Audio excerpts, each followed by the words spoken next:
Mhm. All right, so hi, I'm Miles Galbo, and I'm attending the Telluride High School.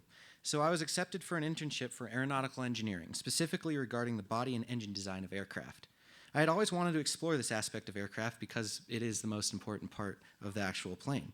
So Penn had graciously placed me in Tennessee under a mentorship with Richard Austin for 2 weeks. Mr. Austin was the propulsion test and evaluation director at the Arnold's Engineering Development Center stationed at Arnold's Air Force Base in Tennessee. That means he was basically responsible for developing and testing many different engines for civilian and military aircraft. He led one of the teams responsible for developing the F119 engine that is still used today in the F-22 and helped design ground plans for the F-15. So, for every question, as you would imagine, for every question I had about any engine, he had a very specific answer. I remember one of the first days I was there, I had asked him what the greatest challenge was to building an engine that could just go faster. We sat down and talked for a while, and it ultimately came down to that we did not have the materials to build this engine. So I asked another question of what would be the best material to make the engines out of.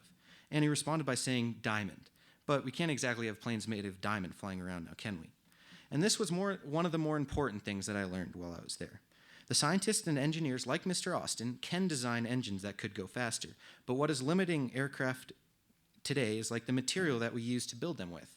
The material would just break apart and malfunction if taken that far. The engines would simply start to melt due to the extreme heat that they make.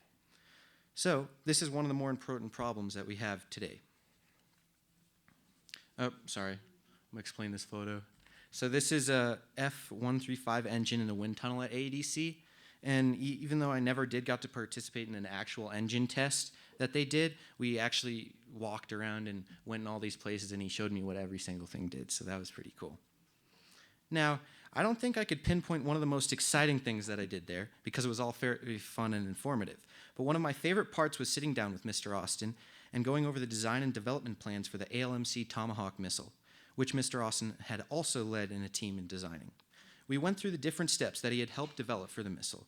It was very interesting to see the different plans that didn't work at first and to see what they had changed to make it function correctly. It was, sorry, I messed that one up. So one of the problems that we studied was how the missile tip would disintegrate after the second stage due to incredible amounts of force and heat affecting it. This would then screw up the missile's aerodynamics and it would become inaccurate. So what Austin helped do is, since they knew what the shape of the missile tip would look like after it disintegrated, they based the actual aerodynamics off of the second stage, off of the disintegrated missile. Another highlight of the trip that I could not leave out was I got to spend my morning with retired pilot Don Freeman, learning to fly his old 1947 ERCO Irkut. I got to learn from the best, as Mr. Freeman was in every branch of the U.S. military. We did multiple takeoffs and landings, and I learned how to read all the instruments. It was very interesting and fun. Now, lastly, one piece of advice that I would give to the next class of interns, and this is for the people who get the mentorship, is to get to know him. And what I mean is to spend your free time with him doing something other than the work, because this is actually when you get to know him. And if you do this, your friendship will extend after the internship is over. Mr. Austin and I still talk, even today. I would like to thank Sarah Holbrook and Karen James for making my internship possible, Mr. and Mrs. Austin for hosting me and giving me a glimpse into the life of an engineer, my parents for allowing me to learn to fly a plane away from home, and the entire Pinhead community. Thank you very much.